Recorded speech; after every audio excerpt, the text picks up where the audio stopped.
হাজ্জু আরাফা, হজের সবচেয়ে বড় ফরজ কাজ আরাফাতে অবস্থান। সেই জন্য আল্লাহ হজের 3 ফরজের মধ্যে সবচেয়ে বড় ফরজ বানাই দিয়েছেন আরাফাতের ময়দানে অবস্থানকে। বলেন সুবহানাল্লাহ। রাসূলুল্লাহ সাল্লাল্লাহু আলাইহি ওয়াসাল্লাম যেটা পছন্দ করেছেন আল্লাহ দিন বানাই দিয়েছেন। উনি যা অপছন্দ করছেন দিন থেকে বের করে দিয়েছেন। তিনি যা আদেশ করছেন ফরজ করে দিয়েছেন, তিনি যা নিষেধ করছেন হারাম করে দিয়েছেন। এই জন্য আল্লাহ বলেছেন ইন কুনতুম তুহিব্বুনাল্লাহ ফাত্তাবিউনি, হাবিব আপনি বলুন যদি তোমরা আল্লাহকে পেতে চাও, আল্লাহকে ভালোবেসে থাকো, আমার অনুসরণ করো। রাসূলুল্লাহ সাল্লাল্লাহু আলাইহি ওয়াসাল্লামের ইত্তেবার বাইরে কোনো দিন নাই, ইসলাম নাই, নাজাত নাই, মুক্তি নাই, সফলতা নাই, কল্যাণ নাই। আমরা মুসলমান এখানেই ধরা পড়ে গেছি। আজ আমরা দিনকে বাদ দিয়া, রাসূলুল্লাহর সুন্নাহকে বাদ দিয়া মুক্তির জন্য রাজনৈতিক ক্ষেত্রে, সামাজিক স্বার্থে, সাংস্কৃতিক অঙ্গনে, শিক্ষাঙ্গনে, অর্থনীতির ক্ষেত্রে, রাষ্ট্রনীতি, পররাষ্ট্রনীতির ক্ষেত্রে কোরআন সুন্নাহকে বাদ দিয়েছি। কাফের, মুশরিক, বেঈমান, তাগুতদের মতাদর্শকে গ্রহণ করেছি। এটাই আমাদের ধ্বংসের, পতনের একমাত্র কারণ। মুসলমান আমরা যদি এই মানব রচিত তন্ত্রমন্ত্র মতবাদ থেকে মুখ ফিরাতে পারি, রাসূলুল্লাহর সুন্নাহের মুখাপেক্ষী হতে পারি, আল্লাহ তাআলা আমাদেরকে জান্নাত দিবেন। শুধু তা না, জান্নাতও দিবেন, দুনিয়াতেও আল্লাহ আমাদেরকে নেতৃত্ব, কর্তৃত্ব, সম্মান এনে দিবেন। বলেন সুবহানাল্লাহ। আবু দাউদ শরীফের হাদিস, মনোযোগ দিয়ে শুনেন। আমাদের মুসলিমদের উপর কেন নির্যাতন হচ্ছে সারা দুনিয়ায়? 57টা মুসলিম রাষ্ট্র আমরা, কতটা? 200 কোটি মুসলমান। কত? পৃথিবীতে যত প্রাকৃতিক সম্পদ আছে, টোটাল ন্যাচারাল অ্যাডভান্টেজেস, সবটুকুন প্রাকৃতিক সম্পদের 71% মুসলমানের কাছে। এই যে কাফেররা, এই যে আমেরিকা বাংলাদেশের দিকে দৃষ্টি দিচ্ছে বারবার, কেন এটা জানে? কথা বলে না। আমেরিকা যে আসতে চাচ্ছে টের পান? আল্লাহ তো সব ঘুমে আছে, টের পান? কক্সবাজারে মহড়া শুরু হয়ে গেছে। আপনাদের এই অধম ভাই বছরের পর বছর চিল্লাইলো, হ্যাঁ, যে আমাদের পার্বত্য চট্টগ্রামকে খ্রিস্টানরা আলাদা করতে চায়, কক্সবাজারকে তারা নিতে চায়, মহেশখালী নিতে চায়, আর বেশ করতে চায়। আমরা যেভাবে লক্ষ লক্ষ মুসলমান রাজপথে নেমে গত বছর আগস্টের 5 তারিখ ভারতীয় আধিপত্যবাদকে মাটির সাথে মিশিয়ে দিয়েছি, ইনশাআল্লাহ মার্কিন আগ্রাসনকে চ্যালেঞ্জ করে দেখায় দিব বাংলাদেশে কোনো আগ্রাসন চলবে না ইনশাআল্লাহ।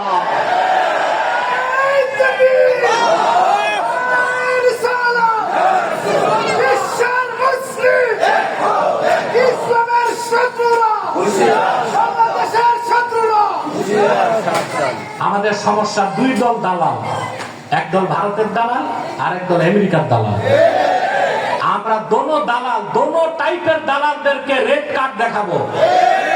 এই দেশ মুসলমানের দেশ, মুসলমান রক্ত দিয়ে দেশ স্বাধীন করেছে।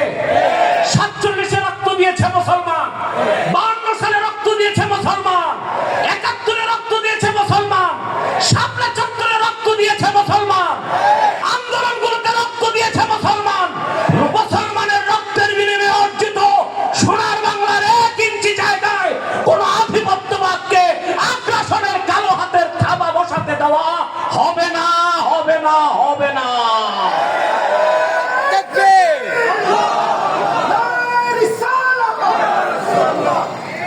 আমাদের দেশে সম্পদ আছে, কি পরিমাণ সম্পদ আছে চিন্তা করতে পারবেন না। রেয়ার আর্থ মিনারেল, এই যে রকেট চলে দেখছেন, এখানে যে ব্যাটারি থাকে, আকাশে স্যাটেলাইট আছে কতগুলো জানেন? 11,000-এর বেশি স্যাটেলাইট আছে মহাশূন্যে, 11,000-এর বেশি। এই স্যাটেলাইট গুলোতে কিছু খনিজ পদার্থ লাগে মেটাল হিসেবে, তারপরে অ্যাটম বোম বানাতে ইউরেনিয়াম লাগে। এই ইউরেনিয়াম সহ রেয়ার আর্থ মিনারেল, এটা হচ্ছে বাংলাদেশে যা আছে, এটার বাজার মূল্য হচ্ছে $2.6 ট্রিলিয়ন। এই সম্পদের লোভে আমার দেশে আসতে চায়। সম্পদ আল্লাহ কম দেন নাই, আমাদের কি বেশি দিচ্ছেন? সুবহানাল্লাহ। আমরা 200 কোটি মুসলমান, 57টা দেশ আমাদের, সম্পদ আমাদের বেশি, আমরা মার খাচ্ছি একটা কারণে, আমরা রাসূলুল্লাহর সুন্নাহ আল্লাহর কোরআনকে বাদ দিয়া মানুষের তৈরি করা মন গড়া মতাদর্শ মতবাদকে গ্রহণ করেছি। এটাই হচ্ছে আমাদের পরাজয়ের বিপর্যয়ের একমাত্র কারণ। আল্লাহর হাবিব ইরশাদ করেছেন, আবু দাউদ শরীফের হাদিস,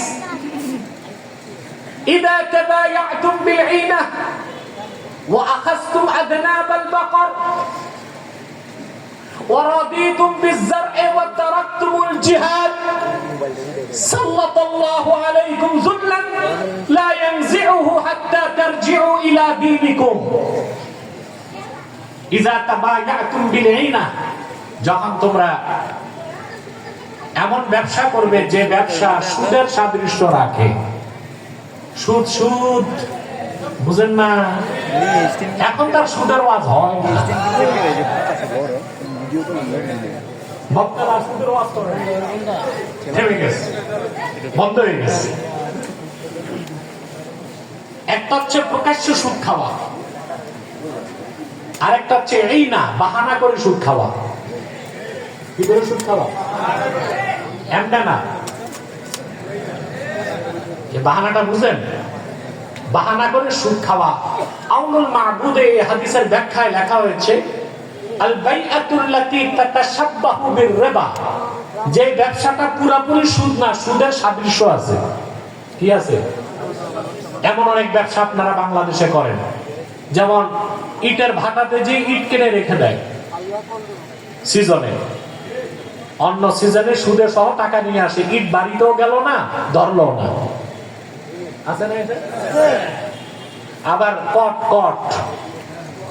কট লাগায়, জমি দিয়েছে 50,000 টাকা দিচ্ছে, আর 10 বছর চাষাবাদ করে খাইছে, জমি ফেরত 50,000 ফেরত, তো 10 বছর যে খাইছে ওইটা কি হয়েছে? কথা বলো। এইরকম সুদ হারাম আমাদের মধ্যে আছে না? এগুলো হচ্ছে। আবার অনেক জায়গায় দেখা যায় টাকা নিছে 10,000, ফেরতের সময় বলে যে কিছু লাগবে না, 1 বস্তা চাল সাথে দিয়ে। ওই 1 বস্তা চাউল কি? এগুলো হচ্ছে বাহানা করে সুদ খাওয়া। কথা বুঝতে পারছেন?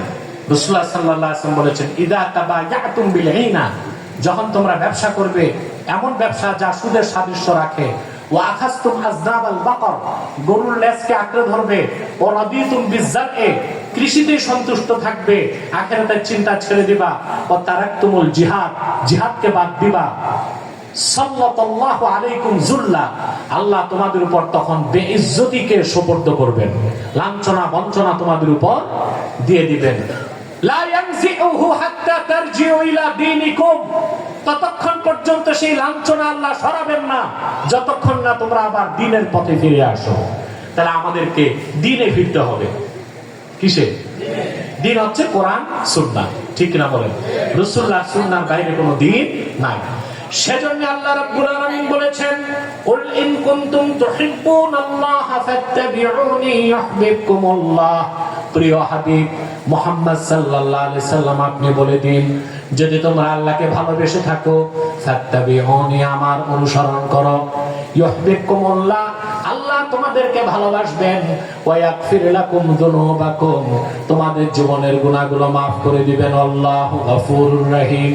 তারপরে আয়াতে আল্লাহ বলেন, কুল আতিউল্লাহা ওয়ার রাসূলা ফাইন তাওয়াল্লাউ ফাইন্নাল্লাহা লা ইউহিব্বুল কাফিরিন। প্রিয় রাসূল হাবিব আমার মুহাম্মদ সাল্লাল্লাহু আলাইহি সাল্লাম, আপনি আরো বলে দেন, তোমরা আল্লাহর আনুগত্য করো, তার রাসূলের আনুগত্য করো, যদি এর থেকে মুখ ফিরায় নাও, নিশ্চয়ই কাফেরদেরকে আল্লাহ ভালোবাসেন না। তার মানে আল্লাহর আখিরি নবী নূর নবীজি মুহাম্মদ মুস্তাফা সাল্লাল্লাহু আলাইহি ওয়াসাল্লাম ১৫০০ বছর আগে আল্লাহর কাছ থেকে যে পূর্ণাঙ্গ জীবন বিধান দিন ইসলাম এনেছেন, সেই দিনকে গ্রহণ না করলে, ওনার সুন্নতকে অনুসরণ না করলে, ওনার শরীয়তকে না মানলে মুসলমান হওয়া যাবে না।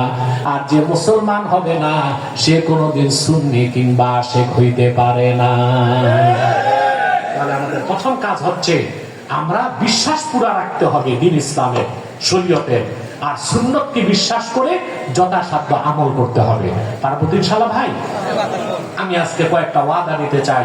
5 ওয়াক্ত নামাজ পড়তে হবে আপনাদেরকে, খাঁটি সুন্নি আশিক যদি হতে চান, আমরা সবাই ইসলামকে বিশ্বাস করি, সুন্নতকে বিশ্বাস করি, ঘাটতিটা আমাদের আমলের মধ্যে, ঠিক না? 5 ওয়াক্ত নামাজ কারা কারা পড়বো? হাত তুলে দেখান, হাত লম্বা করে বলেন, ইয়া আল্লাহ ওয়াদা করছি আজ থেকে 5 ওয়াক্ত নামাজ জামাতের সাথে পড়বো। যদি ছুটে যায় তওবা করে কাজা হিসেবে আদায় করে নেব। হাত নামান। কয়েকটা সুন্নতের অভ্যাস আপনাদের রাখতে হবে।